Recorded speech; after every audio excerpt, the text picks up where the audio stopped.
আমরা আমাদের পিতামাতা, শিক্ষক, বড়দের কাছ থেকে প্রায়ই একটি উক্তি শুনতে পাই। উক্তিটি কি? সৎ সঙ্গে স্বর্গবাস, অসৎ সঙ্গে সর্বনাশ। আপনারা হয়তোবা ধারণা করে থাকতে পারেন যে বাংলা ভাষার কোনো পণ্ডিত 100, 200 বা 500 বছর পূর্বে এই উক্তিটি রচনা করেছে। কিন্তু তিরমিজি শরীফের হাদিস পড়লে আমরা জানতে পারি যে 1450 বছর পূর্বে রাসূল সাল্লাল্লাহু আলাইহি সাল্লাম বলেন, আল মারউ আলা দীনি খলিলিহি ফালইয়ানজুর আহাদুকুম মান ইউখালিল। তোমাদের প্রত্যেকেই সে তার বন্ধুর ধর্মে, বন্ধুর আদর্শে, বন্ধুর দৃষ্টিভঙ্গিতে সে বেড়ে ওঠে। ফালইয়ানজুর আহাদুকুম মান ইউখালিল, অতএব তোমাদের প্রত্যেকেরই দেখা উচিত সে বন্ধু হিসাবে কাকে নির্বাচন করছে, কাকে সিলেক্ট করছে। মুসলিম যুবক, তোমার কাছে আমার প্রশ্ন, তুমি কাকে বন্ধুরূপে গ্রহণ করছো? তোমার বন্ধু কি সালাত আদায় করে?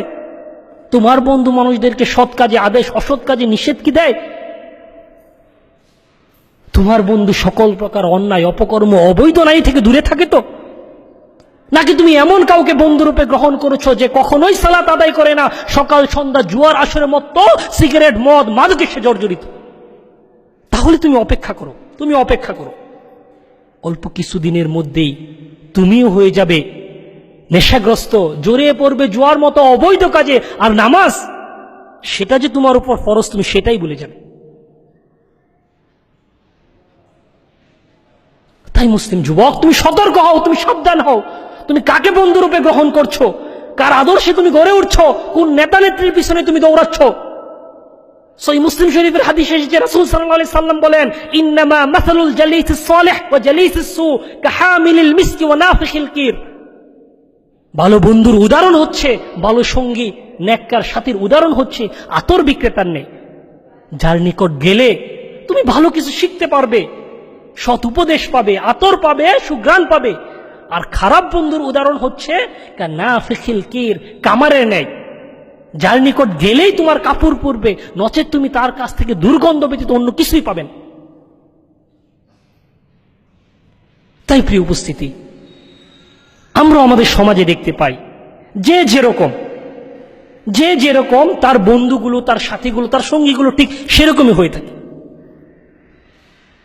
আপনি দেখবেন যে এরা সালাত আদায় করে, মানুষদেরকে সৎ কাজে আদেশ করে, অসৎ কাজে নিষেধ করে, তারা সঙ্গবদ্ধ হয়ে থাকে। আবার যারা সিগারেট, মদ, মাদকে নেশাগ্রস্ত, তারাও তা একসাথে সেবন করে। এমনকি যারা জুয়া খেলে আপনি দেখতে পাবেন তারাও পাশাপাশি থাকে, যদিও আপনি দেখবেন তাদের বয়সে অনেক তারতম্য রয়েছে। কিন্তু তাদের এই পাশাপাশি থাকা, তাদের এই একতাবদ্ধতা, তাদের এই সঙ্গবদ্ধতা, তাদের এই বন্ধুত্ব কতদিনের, কতটা সময়ের, কতটা কালের। আল্লাহ সুবহানাহু ওয়া তাআলা সূরা যুখরুফের 66 নং আয়াতে বলেন, আল আখিল্লাউ ইয়াউমা ইযিন বা'দুহুম লিবা'দিন আদুউন ইল্লাল মুত্তাকিন। পরহেজগারী মুত্তাকি বন্ধুগণ ব্যতীত সেদিন সকল বন্ধু একে অপরের শত্রু রূপে গণ্য হবে। সেদিন একে অপরের শত্রু হয়ে যাবে। আফসোস, সেদিনই যুবক, দুনিয়ার জীবনে তুমি তোমার সবচেয়ে প্রিয় বন্ধু, বেস্ট ফ্রেন্ডকে তুমি সেদিন বলবে, এই তোর জন্যই আমি সেদিন নেশাগ্রস্ত হয়েছিলাম। কিছু মুরিদ তাদের পীর সাহেবকে বলবে, আপনাদের অনুসরণ করার জন্যই আজকে আমরা পথভ্রষ্ট হয়ে গিয়েছি।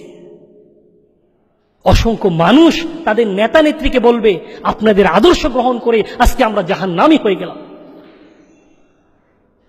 আফসোস যুবক, তুমি যদি আল্লাহর কোরআন পড়তে, রাসূলের সুন্নাহ পড়তে, তাহলে জানতে পারতে যে রাসূল সাল্লাল্লাহু আলাইহি সাল্লাম তোমাকে কি বলেছে। রাসূল সাল্লাল্লাহু আলাইহি সাল্লাম বলেন, মান যাক্কারাকুমুল্লাহু রু'য়াতুহু, তুমি এমন কাউকে বন্ধুরূপে গ্রহণ করবে যাকে দেখলেই তোমার আল্লাহ সুবহানাহু ওয়া তাআলার কথা স্মরণ হয়। ওয়া যাদা ফি ইলমিকুম মানতিকুহু, তুমি এমন কাউকে বন্ধুরূপে, সঙ্গীরূপে গ্রহণ করবে যার কথা শুনলে তোমার ইলম, জ্ঞান বেড়ে যায়। ওয়া যাক্কারাকুম বিল আখিরাতি আমালুহু, তুমি এমন কাউকে সাথী রূপে গ্রহণ করবে যার আমল দেখলে, যার কর্ম দেখলে তোমার আখিরাতের কথা স্মরণ হয়। আজকে মুসলিম যুবক, তোমার বন্ধুকে দেখলে কি আল্লাহ সুবহানাহু ওয়া তাআলার কথা স্মরণ হয়, নাকি তোমার বন্ধুর দিকে তাকালে হলিউড, বলিউডের নায়কদের কথা স্মরণ হয়? আজকে তোমার বন্ধুর কথা শুনলে কি জ্ঞান বেড়ে যায়, নাকি তোমার বন্ধুর অশ্লীল বাক্য শুনলে শয়তান পালিয়ে যায়? আজকে তোমার বন্ধুর কর্ম দেখলে কি আখিরাতের কথা স্মরণ হয়, নাকি তার ক্ষমতা, তার দাপট দেখলে ফেরাউনের কথা স্মরণ হয়?